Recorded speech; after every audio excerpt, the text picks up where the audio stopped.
que se había metido gente antes de que yo empiece. No tengo problema en que hagamos otra si tenemos algún inconveniente. ¿Eh? Esto decídanlo ustedes. ¿Mm? Bueno, ¿ya estamos bien? Bueno, entonces empezamos. ¿Sí? Bueno, pónganse de acuerdo. Si quieren que hagamos otro, hacemos otro, y si no arrancamos con este. ¿Sí? Ya estamos todos acá. ¿Sí? Bueno. Bueno, yo lamento lo que ocurrió, no sé cómo vino, de dónde vino. Hoy la clase no es exclusiva para la comisión 2, sino que está ampliada a todas las comisiones, a las 3 comisiones, porque también cumple la función de una suerte de tutoría, y que era la idea también nuestra, que habíamos planteado la vez anterior, y es que ustedes me plantearan las dudas y que hicieran preguntas y las iremos contestando. Así que quedo a la espera de que empiecen ustedes con las preguntas y empezamos a tratar los temas que ustedes decidan, porque el programa ya lo teníamos más o menos completo. ¿Sí? A ver si alguno quiere arrancar.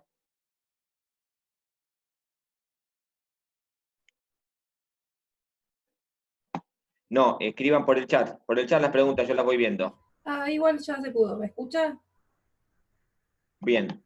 Vayan escribiéndolas por el chat, así no tienen que activar el audio y yo las voy contestando. A ver, la primera, bueno, yo tengo dos. Una que tiene que ver con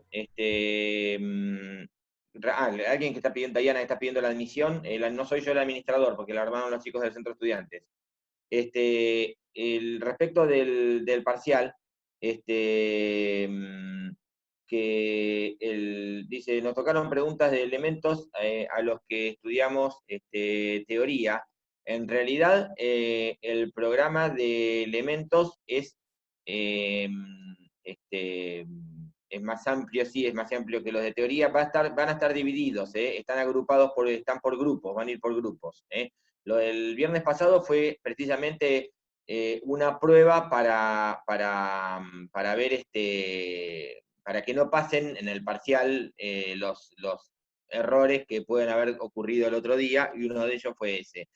Van a estar, fíjense que hay dos listas, hay una lista de elementos y una lista de teoría, y van a estar, precisamente va a haber parciales distintos para teoría y para elementos, porque el programa de elementos incluye también la parte de universidad. ¿Está claro? Bueno, la de abogado no entra para este parcial. Después, había otra pregunta respecto de las etapas de los procesos penal y civil. Bueno, acá la cuestión es la siguiente. Respecto de las etapas del proceso civil, si bien lo vamos a ver bien prolijamente en la segunda parte, es decir, después del parcial, básicamente las etapas son las siguientes. Primero, la etapa introductoria, o también llamado postulatoria, que es la que comienza con la interposición de la demanda y la contestación de demanda hasta la resolución de apertura a prueba, la resolución que ordena la apertura a prueba del proceso, o, si no hay prueba, declara la cuestión de puro derecho. Sobre esto no se rompan la cabeza porque lo vamos a ver en la segunda parte. Demanda y contestación. Esta es la etapa introductoria. Demanda y contestación, y eventualmente puede haber el demandado plantear una contrademanda que se llama reconvención. La segunda etapa es la etapa probatoria, que puede estar o puede no estar. Si hay hechos conducentes y controvertidos, esto lo vamos a ver en la segunda parte, se abre la causa prueba, y la etapa probatoria empieza con la resolución que dispone la apertura a prueba y termina con la resolución de autos para sentencia. Si no hubo etapa probatoria, porque no hubo pruebas, porque las partes están de acuerdo respecto de los hechos, no hay hechos discutidos, entonces, en ese caso se declara la cuestión de puro derecho y no hay etapa probatoria. La tercera etapa es la etapa decisoria. Empieza con una resolución que se llama auto para sentencia, que es la resolución que, para que ustedes entiendan, cierra todo tipo de discusión y ya las partes no pueden presentar más escritos ni pruebas.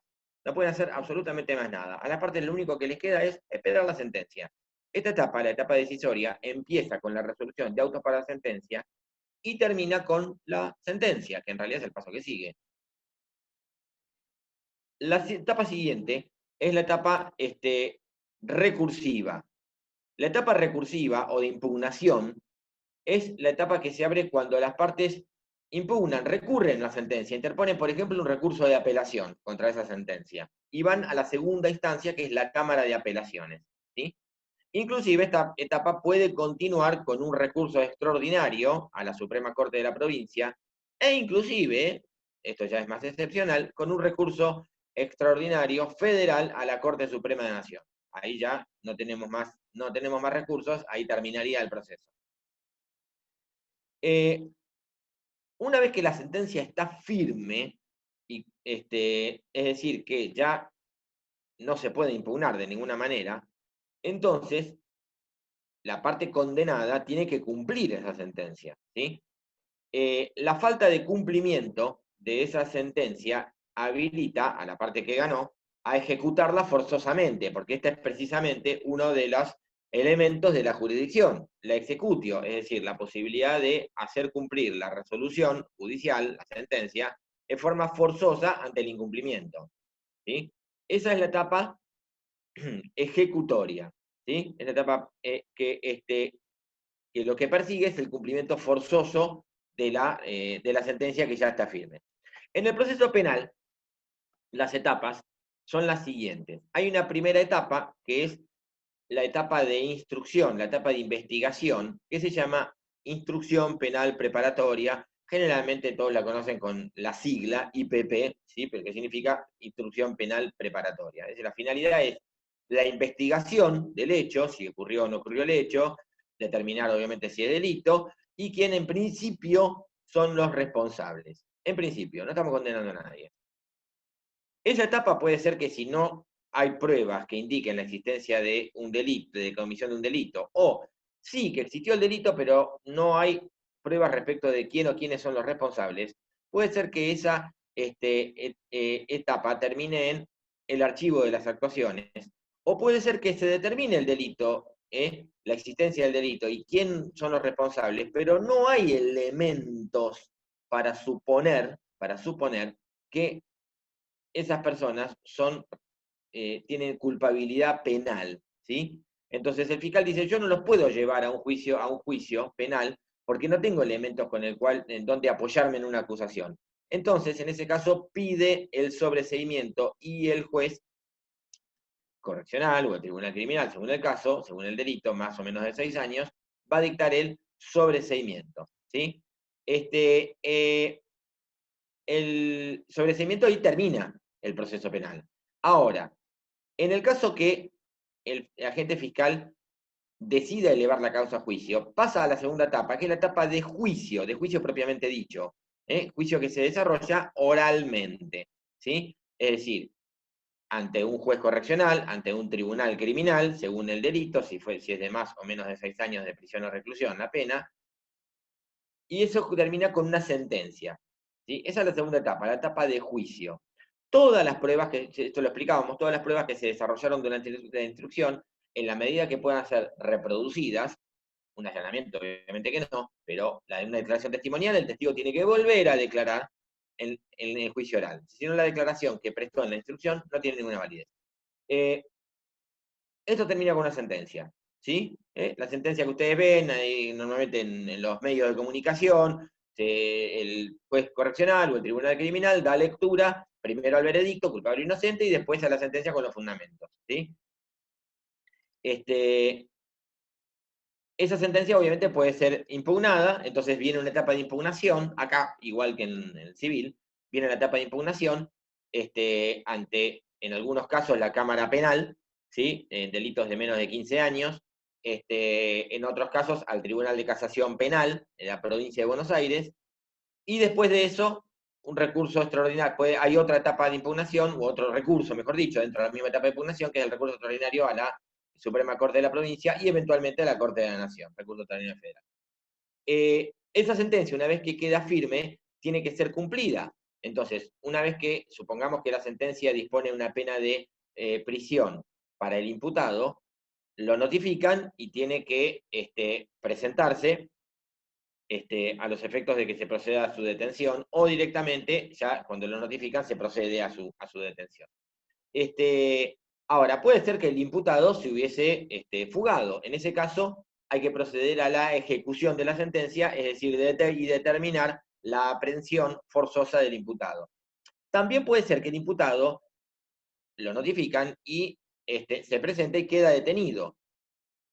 Eso también genera una etapa de ejecución, y de hecho, fíjense que en la provincia de Buenos Aires hay jueces de ejecución penal, y en el Fuero Federal también, porque durante la etapa de cumplimiento de la sentencia se generan una serie de cuestiones, como por ejemplo el pedido de libertad condicional, el pedido de salidas transitorias para trabajar o visitar familiares, el pedido de salidas aún custodiadas para atenderse para atenderse en el hospital por razones de salud o para estudiar, como ha ocurrido también. Esas cuestiones las resuelve el juez de ejecución penal. Entonces, hay otra etapa que es la etapa de ejecución. ¿Sí? Seguimos con las preguntas. Tengo un montón. Tutela jurisdiccional. Respecto de la finalidad constitutiva. Bueno, respecto de la finalidad constitutiva, en algunos casos hay determinadas relaciones jurídicas que necesitan de una resolución judicial para poder cobrar vida. Una relación jurídica o puede ser también un estado, un estado de la persona. Fíjense que por más que dos personas estén absolutamente de acuerdo en divorciarse, sin una sentencia judicial, no están divorciados. Está claro, es necesario que haya una resolución judicial que disponga el nacimiento de un nuevo estado jurídico, que es el de casados al de divorciados. ¿Está claro? Entonces, eso constituye un nuevo estado jurídico. Si por más que hubiese absoluta conformidad y se den los requisitos para que una persona adopte a otra, o menor, realmente, si no hay una sentencia judicial que disponga la adopción, no hay adopción. ¿Sí? El estado de adoptado no nace. ¿Está claro? Y el vínculo, la relación jurídica que se genera entre adoptante y adoptado, con todos los efectos que eso implica, no nace. ¿Está claro? Entonces, la tutela jurisdiccional con finalidad constitutiva es esa, la que tiene por efecto el nacimiento de una nueva relación jurídica. Defensor general, donde actúa ante la Suprema Corte. Bien, el defensor judicial actúa precisamente, ustedes tienen el defensor general que actúa ante la Suprema Corte, pero después tienen el defensor departamental que actúa en cada departamento judicial. ¿Está claro? El defensor general, el titular del Ministerio Público de la Defensa, recuerden que el Ministerio Público tiene tres ramas: el Ministerio Público Fiscal, el Ministerio Público de la Defensa y el Ministerio Público Pupilar, aunque no está puesto en realidad en esa ley, dice directamente asesores de incapaces, o de menores incapaces. El titular, el defensor general, así actúa ante la Suprema Corte. No confundan con el defensor departamental, que es el que sí actúa en la Cámara de Apelaciones. ¿Hay alguna diferencia entre acumulación de procesos y conexidad? No, ni en realidad. Es una relación de género a especie. Es decir, la conexidad es un supuesto que determina la acumulación de procesos. La conexidad es lo que determina la acumulación de procesos. Existe conexidad cuando hay un vínculo en los En los sujetos, los objetos y la causa de el objeto y la causa de la pretensión. Los sujetos, las partes intervinientes. El objeto, la pretensión. Ese es el objeto del proceso. Y la causa de la pretensión, la relación jurídica y los hechos que originan esa pretensión.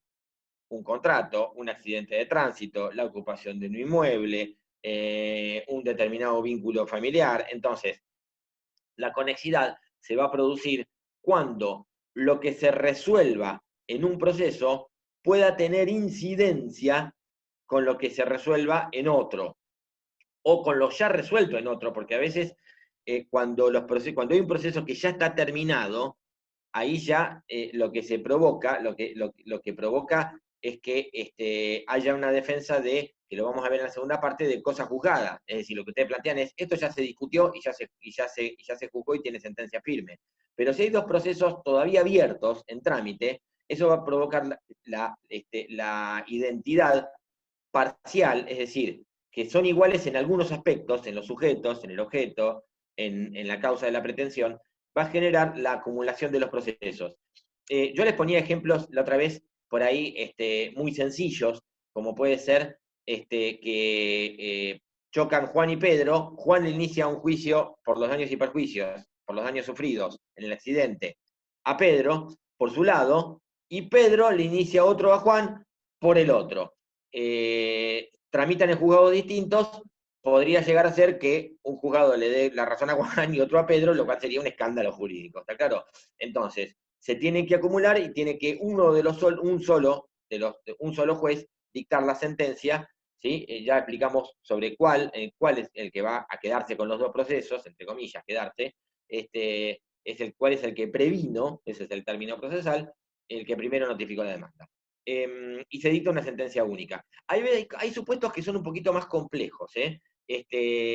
Concretamente, por ejemplo, imagínense que yo inicio, mi cliente inicia un juicio de desalojo contra su locatario, porque no le paga hace 5 meses, y resulta que el problema era que habían fijado el alquiler en dólares y no se pusieron de acuerdo si tenían que depositarle el equivalente en pesos a dólar oficial o al dólar de 120 y pico que está en el mercado negro. Obviamente el locador, el propietario dijo, no, pagame el dólar billete o tráeme el dólar equivalente a 128 pesos, y el otro dijo, no, yo te pago el dólar de 60 y pico, ¿no? Oficial del Banco Central. Entonces, el locatario inició un juicio por consignación de esa suma, ¿sí? Por la de él.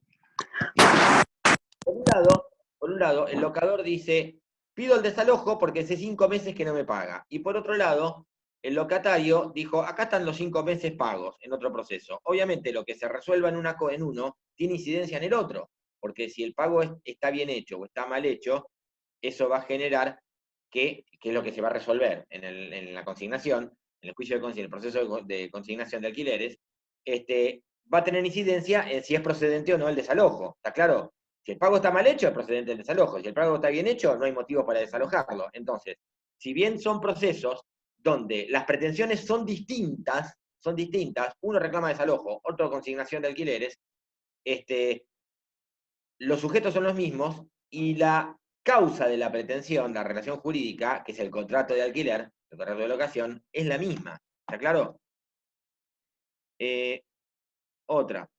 Pregunta sobre el juez. Tal vez, para los jueces de la Suprema Corte, ¿cómo son removidos a través del juicio político? Entiendo que es para los jueces federales. No, ojo, hay una confusión acá. Repasamos muy brevemente el tema de remoción. En la Nación, Corte Suprema de la Justicia de la Nación, juicio político. Los demás, todos, menos la Corte, los jueces de la Corte, los 5 jueces de la Corte Suprema, jurado de enjuiciamiento, que lo lleva adelante el Consejo de la Magistratura de la Nación. ¿Sí? En provincia, Suprema Corte, juicio político. Los demás, todos los demás, menos los jueces de la Suprema Corte, por medio de un jury de enjuiciamiento, que ya explicamos en su momento, y esto está en la Constitución Provincial, es un órgano mixto compuesto por el mismo presidente de la Suprema Corte, ¿sí? Quien lleva adelante el jury de enjuiciamiento es la Suprema Corte, la va a presidir su presidente, el jury, y con abogados que reúnan los requisitos para ser jueces de la Suprema Corte y legisladores abogados. 5 y hasta 5 legisladores abogados. ¿Sí? Por eso era mínimo de 6 y un máximo de 11 miembros. ¿Existen requisitos para el ejercicio de la acción? No, de la acción ningún requisito. Estar vivo, ser sujeto de derecho. ¿Está claro? Y ni siquiera estar vivo, porque también a través de los sucesores universales pueden hacerlo. No, no hay requisitos porque la acción es un derecho público constitucional. Todos tenemos acción, aquí y ahora, ¿sí? Entonces, es como que digas, ¿existen requisitos para el ejercicio, no sé, del derecho de propiedad? No, vos podés ser propietario de lo que sea, siempre y cuando sea, obviamente, por los mecanismos establecidos por la ley. No hay requisitos para el ejercicio, no hay requisitos para el ejercicio de la acción para acudir a un juez y reclamar. ¿Sí? Los requisitos que vos vas a tener son para interponer la demanda. Vos tenés la acción, que es la facultad de acudir a un juez para realizar un reclamo en concreto. La pretensión que va a ser ese reclamo en concreto, por eso es el objeto del proceso, y la demanda, que es el acto procesal por el cual vos formalizás esa pretensión. ¿Está claro? Es decir, que es la que contiene a la pretensión. ¿Está claro? Porque la pretensión es un término abstracto, si se quiere. ¿Está? Entonces ustedes me dirán, bueno, fantástico, la pretensión es la afirmación de ser titular un derecho que ha sido violado, reclamando su tutela. Bárbaro. ¿Y cómo hago? ¿Qué hago? ¿Le golpeo la puerta al juez de la casa? No. Tenés que interponer una demanda, ¿sí? Que lo vamos a ver en la segunda parte. ¿Sí? Es el acto procesal por el cual queda formalizada la pretensión y que además es normalmente el que da inicio al proceso. El fuero de atracción, ¿qué relación tiene con las, calculo que quiso decir conexidad, sí, conexidad y con la acumulación? Bueno, tiene alguna relación, pero en realidad normalmente cuando algunos dicen que el hecho de la conexidad, como atrae otro proceso, es un supuesto de fuero de atracción. Creo que Alvarado de yo sois eso. En realidad, cuando hablamos de fuero de atracción, es cuando hay un proceso que atrae a un conjunto de procesos. Técnicamente se habla de eso, y esto ocurre normalmente con los procesos universales, los sucesorios y los procesos concursales. Los sucesorios son los que se originan a partir del fallecimiento del titular de un patrimonio, los concursales son los que se originan a partir de la cesación de pagos. Está vivo, pero está, entre comillas, muerto económicamente, es decir, está en estado de cesación de pagos, y por lo tanto se abre un proceso concursal, sea un concurso preventivo, una quiebra, y atrae todos los procesos de contenido patrimonial, no los otros. ¿Está claro? Entonces, lo mismo en el caso de la sucesión. Lo mismo en el caso de los procesos sucesorios. Eso es técnicamente fuera de atracción, en un concepto estricto. Algunos amplían el concepto y entienden que todos los supuestos de conexidad es un supuesto de fuero de atracción. Y esa es la relación que técnicamente tiene. Y el Poder Ejecutivo también es por juicio político, provincia-nación, calculo que, y los PE, no sé si se referirá Poder Ejecutivo, sí, por supuesto que sí, es por juicio político, el Poder Ejecutivo. Hay ciertos requisitos para la acción, creo que son legitimación, sí. Los requisitos de la acción de legitimación, interés y vigencia, sí, en realidad, son requisitos por ahí en algún lado lo viste como de ejercicio de la acción, pero en realidad son ejercicios de requisitos de la pretensión. Porque cuando yo acudo a un juez para realizar un reclamo, yo estoy ejerciendo una facultad que está establecida en la Constitución, que es el derecho de acceso a la jurisdicción. Y esto es independientemente si tengo o no legitimación, si tengo o no interés, y si está o no vigente. ¿Está claro? El juez no me puede dejar de escuchar porque el derecho no está vigente. ¿Estamos? Ahora, el juez sí va a hacer lugar o no a la pretensión si tengo o no legitimación, es decir, si soy titular del derecho cuya tutela estoy reclamando, si tengo o no interés, que es una consecuencia de la legitimación, y si el derecho está o no vigente, es decir, puede ser que esté prescripto. ¿Está claro? Pero fíjense que, aún así, eso me lo va a decir en la sentencia. Y esta es la diferencia y acá se ve patente la diferencia entre la relación jurídica procesal y la relación jurídica de fondo. ¿Por qué? ¿Por qué? Porque la relación jurídica procesal puede existir aun cuando el reclamo haya sido absolutamente un disparate. ¿Está claro? Y yo voy a transitar todo un proceso hasta la sentencia, e inclusive con las etapas recursivas, aun cuando el juez hubiese determinado que yo no tenía legitimación para reclamar eso, ¿sí? O aun cuando el juez hubiese determinado que el plazo de prescripción estaba recontravencido, ¿está? Por otro lado, y respecto también de la vigencia, fíjense que si la falta de vigencia, es decir, la prescripción, no está planteada por la otra parte, el juez no puede decretarla de oficio, ¿está? Entonces, es discutible que sea realmente un requisito aún de la pretensión, pero no de la acción, porque la acción es solamente el derecho de acudir a un juez, y eso no me lo puede negar absolutamente nadie, por más disparatado que sea el reclamo, por más falta de legitimación que tenga, por más falta de interés que tenga, o por más prescripto que esté el derecho. A ver, Anabela, en el proceso, dentro de los requisitos de admisibilidad, hay que tener en cuenta los formales, el 118, ¿podría explicar este tema? Bueno, a ver, en realidad el 118 establece los requisitos para la presentación de los escritos, las presentaciones que se realizan por escritos. No todas son en forma escrita, ¿está?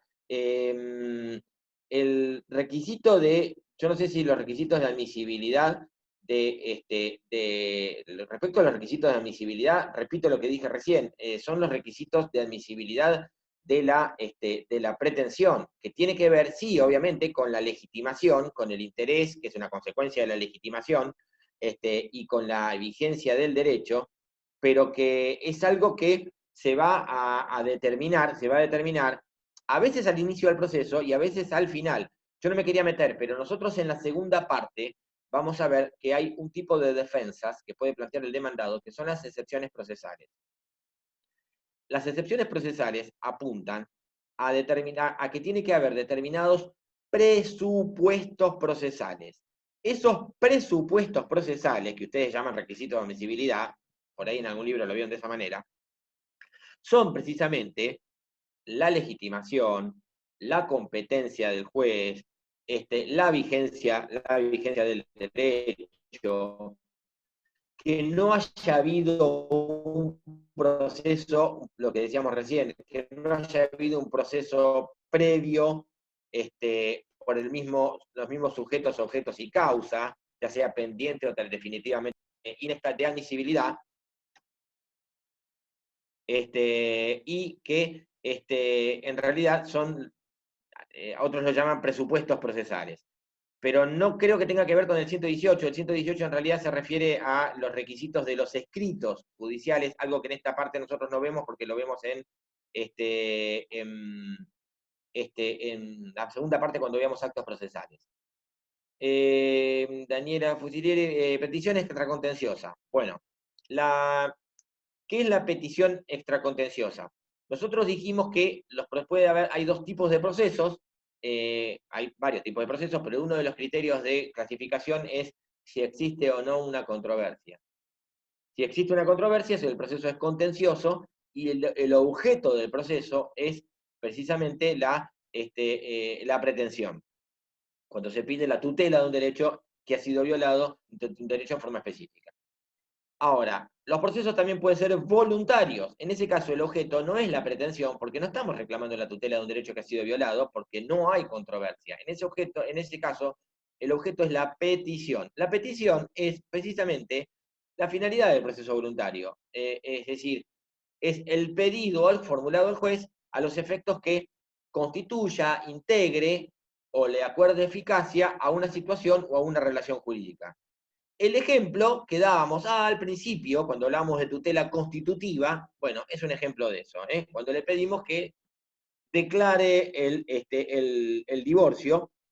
No existe más el divorcio controvertido en nuestro derecho, o sea que basta que uno lo pida para que el juez previo a haber escuchado la otra parte, lo declare, pero por más que la otra parte diga, no, no, me opongo al divorcio, el juez va a decretar el divorcio igual. Cuando los herederos piden al juez que, se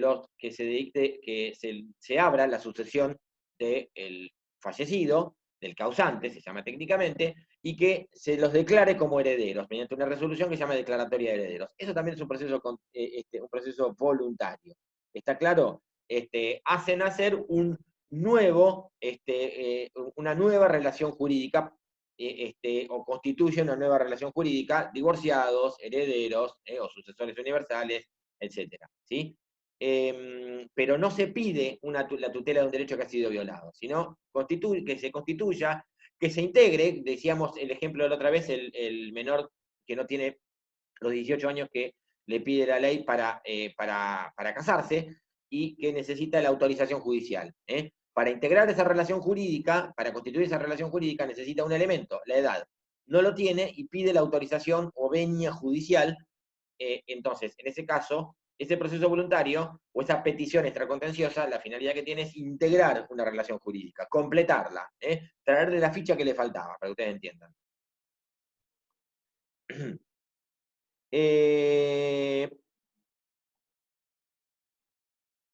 ¿Qué más acá? A ver, otra.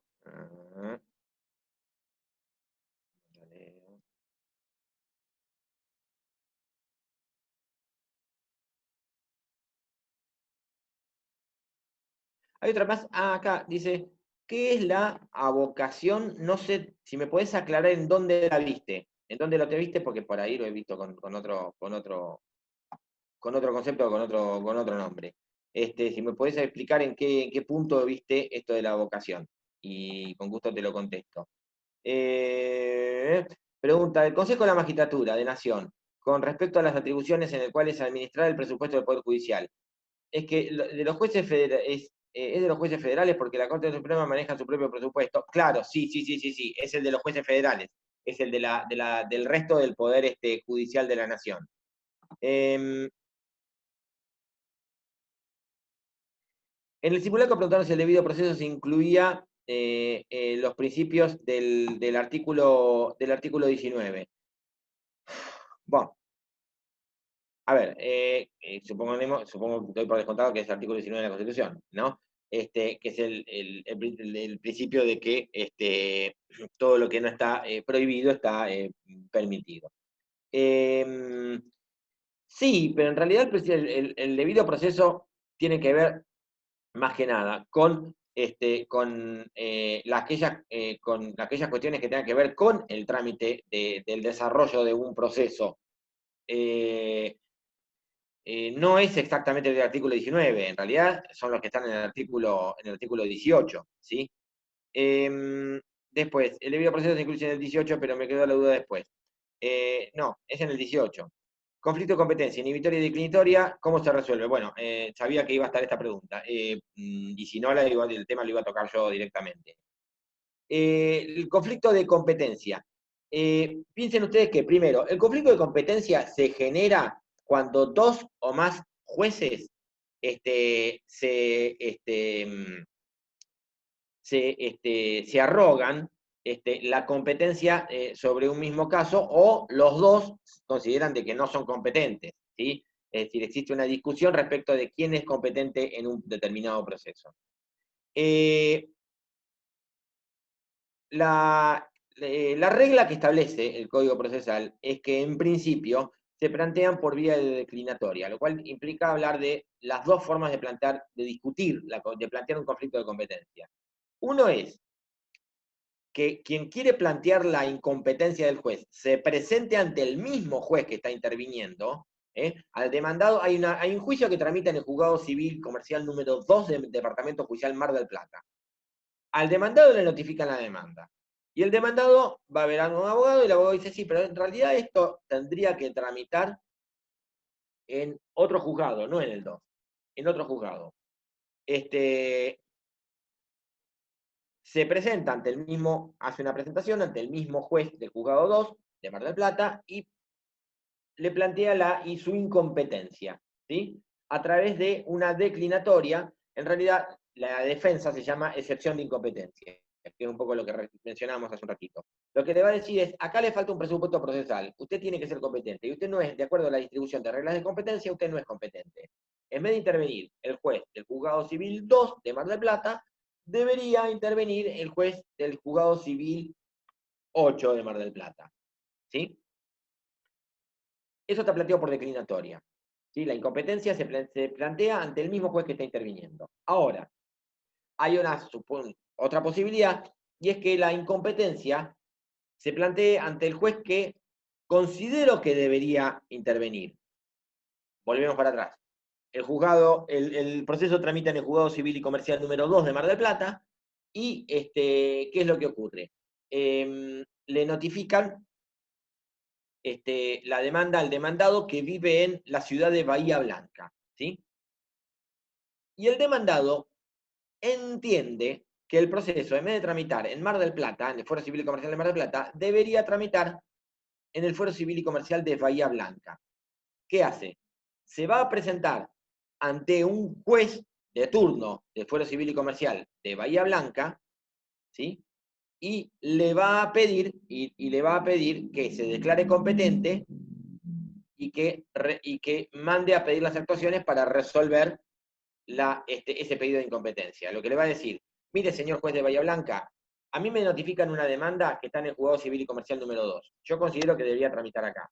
Primero, el juez de Bahía Blanca tiene que declarar competente, tiene que mandar a pedir las actuaciones y resolver. Ahora, y resolver no, va a resolver, vamos a ver ahora quién va a resolver, no lo va a resolver él. Pero primero se tiene que declarar competente, porque si no se declara competente, no va a prosperar la inhibitoria, no hay manera. En ese caso se llama inhibitoria, es decir, cuando la incompetencia está planteada ante el juez que considero que debería intervenir, que considero cuál es el que debería ser competente. Ahora bien, la regla es que es por declinatoria, excepto siempre que quieras plantear la incompetencia, es por declinatoria, excepto que sean jueces de distintos departamentos judiciales. En ese caso es por inhibitoria. ¿Está claro? Es decir, por eso el ejemplo que yo les dije al principio, son dos jueces de Mar del Plata por declinatoria. El conflicto de competencia es dos jueces de distintos departamentos judiciales, tengo que plantear una inhibitoria. ¿Quién resuelve? Que era la pregunta original. Bueno, esto depende. Primer supuesto, si son dos jueces del mismo fuero y mismo departamento judicial, dos jueces civiles y comerciales del Departamento Judicial Mar del Plata, resuelve la Cámara del fuero correspondiente y del Departamento Judicial correspondiente, la Cámara Civil y Comercial de Mar del Plata. Conflicto de competencia entre Juzgado Civil y Comercial número 2 de Mar del Plata y Juzgado Civil y Comercial número 8 de Mar del Plata, resuelve Cámara Civil y Comercial de Mar del Plata. Pero tienen que ser, para que ustedes entiendan, del mismo color, y del mismo departamento judicial. Mismo fuero y mismo departamento judicial. Segundo supuesto. Jueces del mismo fuero, civil y comercial, pero uno de Mar del Plata y otro de Bahía Blanca. El ejemplo que les daba yo recién, en la inhibitoria. En ese caso, el superior común. ¿Cuál va a ser el superior común? ¿La Cámara de Mar del Plata? No. ¿La de Bahía Blanca? Tampoco. La Suprema Corte. Las actuaciones van a la Suprema Corte y la Suprema Corte va a resolver. ¿Qué es lo que dice el 161 cuando dice conflictos entre poderes públicos? Dice atribución a la Suprema Corte, inconstitucionalidad, etcétera, conflictos entre poderes públicos y de los tribunales con motivos de su jurisdicción respectiva. En realidad es con motivo de su competencia respectiva. Está mal utilizada la palabra jurisdicción. A eso se refiere, ¿sí? Lo resuelve en forma originaria la Suprema Corte. Es decir, los expedientes van a la Suprema Corte y la Suprema Corte resuelve. Tercer supuesto. Jueces del mismo departamento judicial, pero de distinto fuero, ¿sí? Mi cliente chocó con un patrullero. Y un patrullero de la policía de la provincia de Buenos Aires. Interpongo la demanda en el fuero civil y comercial de Mar del Plata.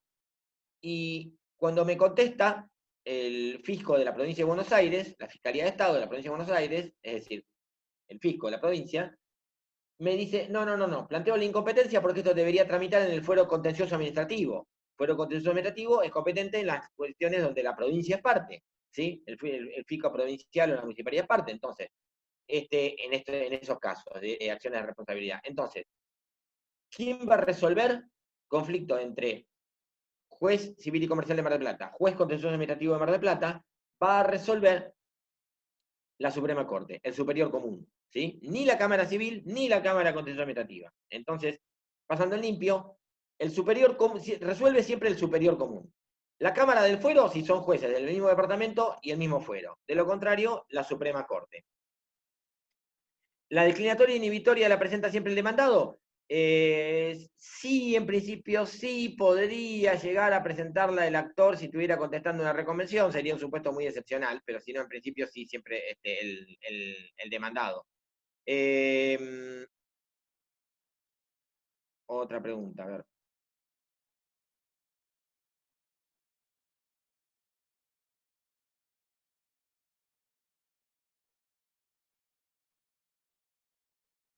En el supuesto que el actor devenido en demandado por reconvención, ¿por qué deduciría una declinatoria? Bueno, en principio sería un supuesto, en realidad en principio no podría, porque, porque hay conexidad entre la acción y la reconvención, de manera tal de que no habría motivo para plantear una declinatoria, pero técnicamente está la posibilidad de que pueda plantear todas las defensas que podía plantear el demandado, está claro, pero en los hechos sería virtualmente imposible por la acumulación que tiene la acción respecto de la reconvención.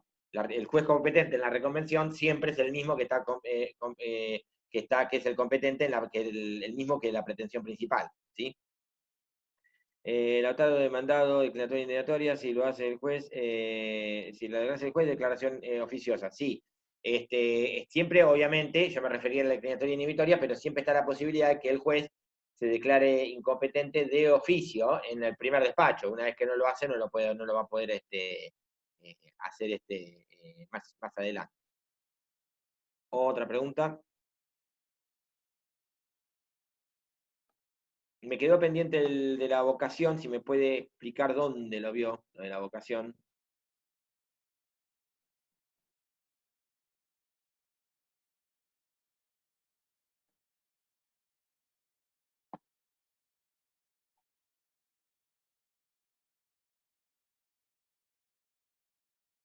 Nos queda un rato, ¿eh?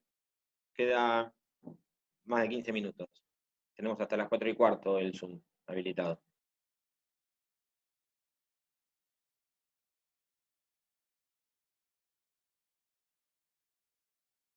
Ah, acá está. Cuando se recusa con causa, ¿al juez se le pone por no haberse acusado? No. En principio, bueno, si bien está previsto, en realidad está previsto que la falta de excusación se le pueda imponer una sanción, inclusive que pueda llegar a ser causal de mal desempeño. Ahora, hay recusaciones con causa y recusaciones con causa. Es decir, puede ser, a veces son cuestiones en las cuales el juez puede, en la vorágine del trabajo, puede no haberlo advertido. Supongamos que el juez, imagínense, a ver, un juez de primera instancia, si fuera civil y comercial, en Mar del Plata, firma unas 150 resoluciones por día. Es decir, tiene una pila de 150 expedientes en los cuales tiene que, bueno, ahora ya las firmas no son más hológrafas, pueden ser en forma digital desde hace un mes, más o menos, pero firma unas 150 resoluciones por día, por lo menos. Imagínense de que, y tiene unos, no sé, 10, 12, 13, 14.000 expedientes tramitando permanentemente. Es posible que se le pueda llegar a pasar que, no sé, un amigo fuera parte en un proceso, ¿está claro? Sobre todo si su amigo por ahí tiene un nombre, no sé, Carlos Alberto López, hay 3 millones de Carlos Alberto López, entonces por ahí no se percató que ese Carlos Alberto López, que era parte en un proceso en el cual él interviene, es justamente el Carlos Alberto López que es amigo de él. No sé si me siguen. Es una situación que puede haberse pasado por alto. Ahora, el problema es, y lo mismo si hubiese sido un pariente, o el problema es si planteada la recusación con causa, el juez lo niega. Entonces, ahí ya no podemos hablar de se me pasó. Porque si vos planteas recusación con causa y el juez ahí, ante la recusación, advierte algo que se le pasó por alto, dice, bueno, sí, sí, admito los hechos y me inhibo de seguir interviniendo, es una cosa. Ahí yo creo que la posibilidad de sanción, esto igual es opinable, la posibilidad de sanción no estaría justificada. Ahora, si el juez niega que la parte sea su amigo y se determina que sí, o niega que la parte sea su pariente y se determina que sí, entonces ya hay una actitud maliciosa por parte del juez y sí quedaría expuesto a una eventual denuncia por mal desempeño. ¿Sí? Había otra pregunta más que se me estaba yendo. Pero no toda falta de excusación, si bien la ley parecería presentarlo de esa manera, no toda falta de excusación es motivo de sanción, ¿sí? Va a depender del caso en la práctica. Normalmente, cuando ocurre esto, y cuando uno plantea una recusación con causa, si el juez lo admite, lo que hace es plantea que se le pasó y se excusa espontáneamente, ¿sí? Cuando se hablan de comisiones de juicio político, ¿estamos hablando de la bicameral? Sí, sí, sí. Cuando se habla de comisiones de juicio político, estamos hablando de la bicameral, es decir, hay una comisión que es la que recibe las denuncias de juicio político y es la que va a evaluar la procedencia prima facie de la denuncia para si avanzan o no en el juicio político. Es decir, no cualquier denuncia contra un órgano susceptible de juicio político, pues de la Corte Suprema, la Suprema Corte, o los funcionarios del Poder Ejecutivo, terminan un juicio político. Sería muy fácil y además sería casi extorsivo respecto de los funcionarios. ¿Sí? Disculpe, la pregunta es un concepto relacionado con administrativo. Sobre la facultad de entender sobre asuntos que tramitan ante. Sobre la facultad de entender sobre asuntos. No entiendo la pregunta. Relacionado con administrativo. Sobre la facultad de entender sobre asuntos que tramitan ante órganos de menor jerarquía. Ezequiel, si me lo podés explicar la pregunta, que no sé a qué te estás refiriendo, no la logro interpretar. Es decir, sobre la facultad de entender de quiénes, sobre asuntos que tramitan ante órganos de menor jerarquía. No sé, explícame, Ezequiel, a quién te estás refiriendo y te la contesto. Los consumidores, ¿pueden presentar el reclamo solo en la Secretaría de Defensa del Consumidor? No. Los consumidores tienen, por un lado, la instancia administrativa ante la defensa, ante la Secretaría, ante el órgano administrativo correspondiente, en nuestro caso la UMIC, la Oficina Municipal de Defensa del Consumidor, de la Municipalidad de General Pueyrredón, ¿sí? Y en los demás otros municipios la que corresponda. Eso es un trámite administrativo que ni siquiera es obligatorio. Es decir, muchas veces los consumidores recurren a esto porque no necesitan patrocinio letrado en ese caso, porque es mucho más rápido y más expeditivo, es absolutamente gratuito, ¿sí? Pero puede ser que el consumidor diga, no, yo no voy a perder tiempo en la OMIC y directamente inicio un juicio contra la empresa o proveedor correspondiente. ¿Está claro? Y ahí inicia el proceso, un proceso judicial que tramitará por el proceso de conocimiento, sea ordinario, sumario, sumarísimo, según el caso, te lo vamos a ver en la segunda parte, contra la empresa proveedora. ¿Sí? Fíjense después en la ley provincial que está en el programa, cuáles son los principios que rigen en materia del proceso de consumidor, el tema de la gratuidad, el tema de la competencia del domicilio del consumidor, el tema de ojo con el tema de la gratuidad, porque la mayoría considera que la gratuidad es solamente para no pagar la tasa de justicia, pero eso no impide que el consumidor pueda ser condenado en costas, es decir, la gratuidad de la ley del proceso del consumidor no es la misma, no es el beneficio de litigar sin gastos, ¿sí? La intervención obligatoria del Ministerio Público fiscal, ¿sí? El posible efecto expansivo de la cosa juzgada, es decir, que la cuestión que la cuestión pueda tener efecto a otros consumidores en la misma situación. Si se presentan 3 usuarios contra no sé, de una empresa de gas, y plantean un proceso en el cual piden la eliminación de un cargo en la factura que no debería estar, o la reducción de ese cargo en la factura, un concepto en la factura que no debería estar, eso puede beneficiar a otros consumidores de la misma empresa de gas, de la misma ciudad, aunque no hubiesen intervenido en el proceso como parte. ¿Está claro? Eso se llama cosa juzgada con efecto expansivo. En principio, la cosa juzgada beneficia o perjudica a los que fueron parte del proceso. En este caso, puede beneficiar a quienes no fueron parte en el proceso. ¿Sí? Concentración, celeridad y saneamiento forman parte del principio de economía procesal, son principios aparte. No, algunos te lo pueden dar como un principio aparte, pero son parte del principio de economía procesal, ¿sí? Son una especie de subprincipios de economía procesal, concentración, celeridad y saneamiento, y también eventualidad, ¿sí?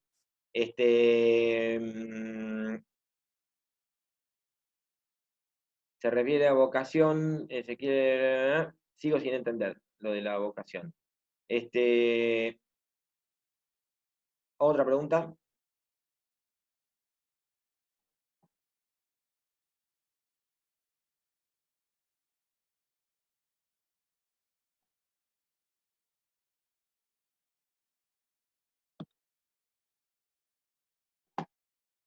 Respecto de principios, ya que sacaron recién el tema de principios, presten atención. Bueno, nosotros en la Comisión 2 subimos un material, presten atención por ejemplo, lo que está respecto de principio dispositivo, que el proceso civil y comercial, generalmente dicen, el proceso penal es inquisitivo, el proceso civil es dispositivo.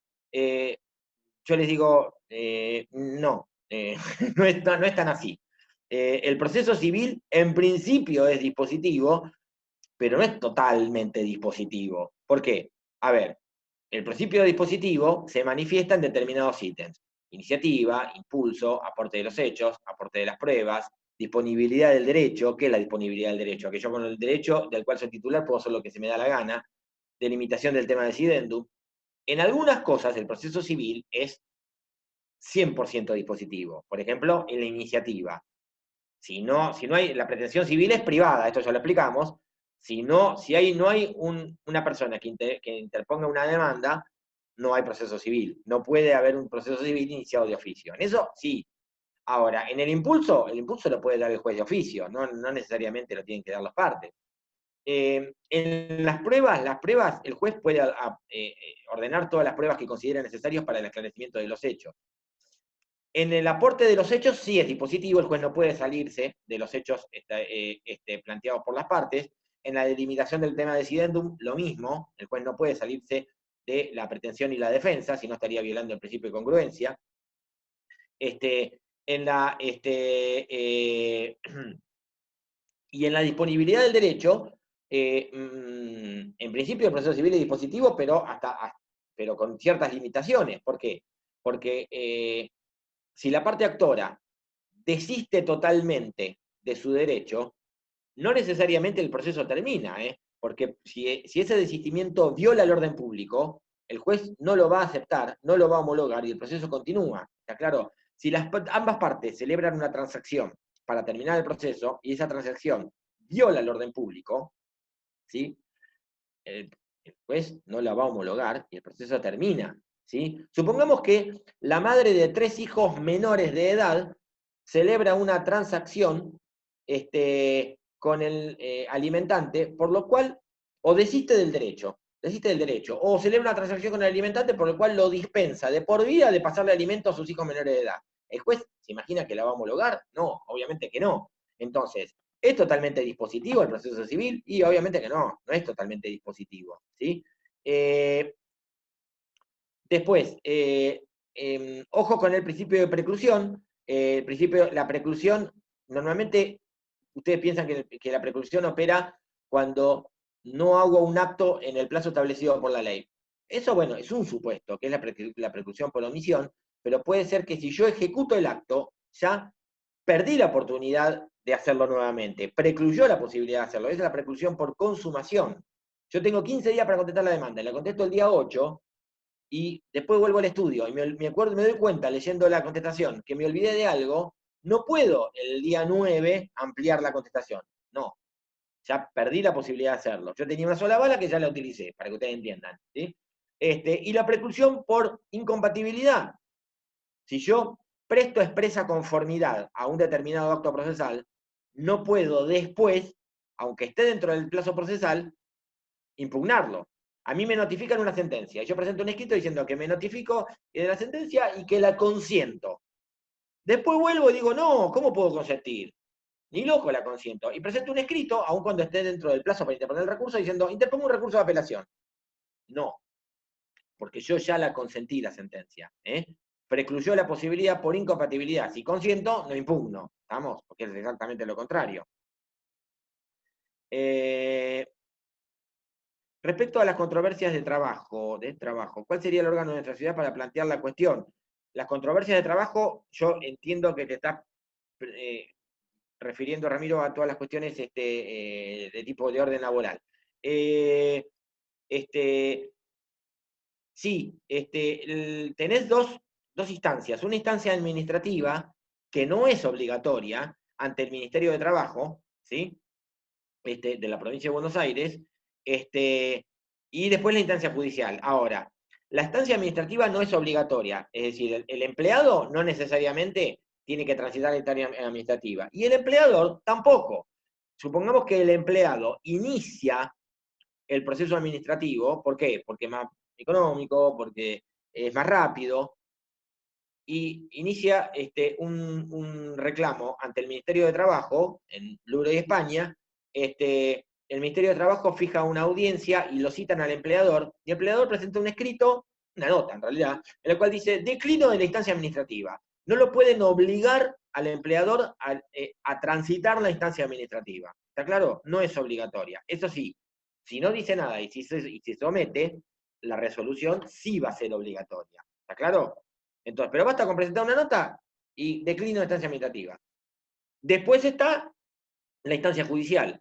Puede ser que el trabajador, o a veces el empleador es parte actora, cuando tiene, por ejemplo, que desalojar a un trabajador que ya lo terminó, se extinguió la relación laboral y sin embargo continúa ocupando un inmueble donde trabajaba. ¿Está? Entonces tiene que desalojarlo, puede ser empleador. En la parte actora no es lo más común, pero puede ser. Le digo porque generalmente cuando uno piensa en el proceso laboral, piensa empleado, contra patrón, contra empleador, ¿no? En los procesos judiciales de fuero laboral, el Tribunal de Trabajo de la provincia de Buenos Aires es el competente. Respecto de la integración, fíjense de que la provincia de Buenos Aires históricamente tuvo la particularidad que los tribunales de trabajo eran tribunales de instancia única, es decir, que no había cámara de apelaciones laborales, es decir, que la sentencia del Tribunal de Trabajo, de Mar del Plata, por ejemplo, solamente es recurrible ante la Suprema Corte mediante recurso extraordinario. La ley de procedimiento laboral está reformada hace 2 años, pero no se puso en práctica, y se dispone que los tribunales de trabajo van a ser unipersonales, van a ser juzgados de trabajo, y va a haber cámara de apelaciones del trabajo. ¿Está claro? Esto de todas maneras no está todavía implementado. Para remover a un juez de la provincia, ¿se presenta la denuncia ante la Suprema Corte? Sí, sí. La Suprema Corte tiene una secretaría, precisamente, de enjuiciamiento de magistrados. Y es la que recibe la denuncia, y nosotros esto lo explicamos, y es la que le da curso, decide si le va a dar curso o no a la denuncia. No toda denuncia, volvemos a lo mismo con el juicio político, no toda denuncia termina en un enjuiciamiento, porque si no, podríamos someter a un enjuiciamiento de magistrados por una denuncia que después, durante el juicio, se demuestra que no tenía ni pie ni cabeza, que era absolutamente infundada. Entonces, se presenta la denuncia ante la Secretaría de Enjuiciamiento de la Suprema Corte, en La Plata. La Secretaría va a estudiar primero la denuncia, le va a dar traslado para que haga un descargo al magistrado, se va a abrir una instancia probatoria sumariamente, y después de eso va a decidir si sometemos a un enjuiciamiento al magistrado o no, o la denuncia se archiva. ¿Está claro? Se archiva, no hay enjuiciamiento. Si la denuncia tiene, en principio, asidero, no lo estamos removiendo todavía, ¿eh? Lo podemos remover después del enjuiciamiento. Entonces, ahí sí se decide la formación de un jurado de enjuiciamiento, de la forma que nosotros dijimos, entre 6 y 11 miembros, presidido por el juez de la Suprema Corte, y es en la misma Suprema Corte que se desarrolla el enjuiciamiento. ¿Sí? Otra.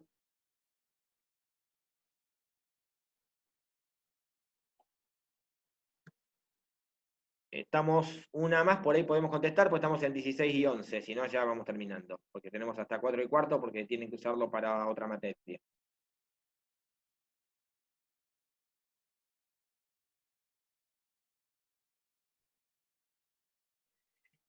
Presten mucha atención, antes de ir cerrando, a competencia federal. Yo le subí un material al principio de la cursada, en marzo, bastante extenso, donde explica, debe ser de lo más extenso que puedan llegar a encontrar en cualquier lado y actual sobre competencia federal. Y fíjense bien los supuestos del 116, fíjense bien la interpretación, le digo sobre todo a los de la comisión mía, la de la comisión 2, la interpretación que debe darse a cada uno de esos supuestos. Jurado de enjuiciamiento, jury de enjuiciamiento, sí, es lo mismo. Jury de enjuiciamiento, jurado de enjuiciamiento es lo mismo. ¿Profesor? Elegante decirlo. Bueno, ya estamos en hora. Vamos Yo tenía una pregunta. Muchas gracias, gracias a los chicos y chicas del Centro Estudiantes que armaron la reunión, y éxitos a todos en el examen.